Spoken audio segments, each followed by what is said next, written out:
মানে 100% না 200% এই ধরনের র্যাফটিং যদি হয় মাঠে অনেক ঝামেলা হবে, অনেক গন্ডগোল হবে। ধন্যবাদ। থেকে রেড কার্ড দেখে বের করে দেওয়া হচ্ছে, কি কারণে কেন দেওয়া হচ্ছে আপনি কি কিছু জানতে পারলেন?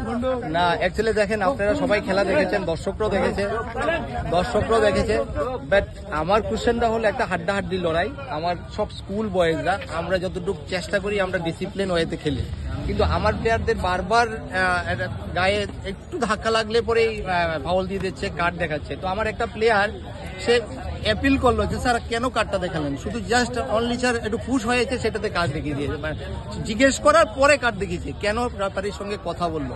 তো রেফারির সঙ্গে এজ এ প্লেয়ার সে তো ডিসিপ্লিন ওয়েতে ভদ্রভাবে গিয়ে কথা বলার তার অধিকার আছে। তো আমি যখন সেটাকে প্রটেস্ট করলাম যে আপনি আমার প্লেয়ারটাকে শুধু শুধু কার্ড দিয়ে দিচ্ছেন, ও তো শুধু জাস্ট আপনাকে জিজ্ঞেস করেছে, আপনাকে গালিও দেয়নি, আপনাকে বাজে বিহেভও করেননি, তো এইটা আমার এই প্লেয়ারটা সামনের ম্যাচে খেলতে পারবে না, ডাবল বুকিং করিয়ে দিল, তো আমার টিমটা সাফার করবে, তো আমার টিম সাফার করলে আমি প্রটেস্ট করব।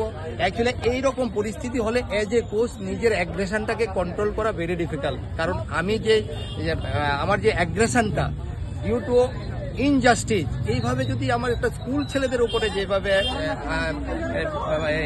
অ্যাপ্লাই করা হয় ইনজাস্টিস হিসাবে, এর আগের ম্যাচও আমার একটা জেনুইন স্টপারকে হলুদ কার্ড দেখিয়ে ডাবল বুকিং করিয়ে দিল।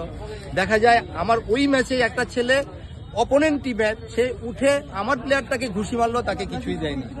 তো সেগুলো আপনাদের মাধ্যমে, ঠিক আছে, আমরা স্পোর্টসম্যানশিপ ভাবে আমরা মাঠে আসি, আমাদের দর্শকদের ভালো খেলা দেওয়াটাই আমাদের উদ্দেশ্য। আমরা স্পোর্টস স্কুলে কাজ করি, আমাদের হাত দিয়ে হাজার হাজার ছেলেরা, শত শত ছেলেরা বেরোচ্ছে, ন্যাশনাল ইন্টারন্যাশনাল করছে। আমাদের এরকম উদ্দেশ্য না ছেলেদের বাজে বিহেভ শেখাবো এবং আমরা বাজে বিহেভ অ্যাপ্লাই করব, সেরকম আমাদের উদ্দেশ্য না। But as a coach, as a manager আমাদের সেই অ্যাগ্রেশনটাকে কন্ট্রোল করা ভেরি ডিফিকাল্ট হয়ে যায়।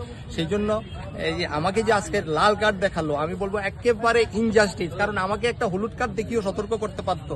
আমি সেখানে প্রেস বক্সের সামনেই আমি যা বলেছি আপনারা শুনেছেন, আমি না কোনো বাজে বিহেভ করেছি, না গালি দিয়েছি, না এমন কিছু করেছি, তাকে আমাকে কেন শুধু শুধু লাল কার্ড দেখানো হলো, আমি সেটা তীব্র প্রতিবাদ জানাচ্ছি। সেই এরকম যদি কোনো ক্লাবের এগেইনস্টে করা হতো তাহলে আজকে সেটা প্রটেস্ট হতো, ভীষণ ভেজাল হতো মাঠে।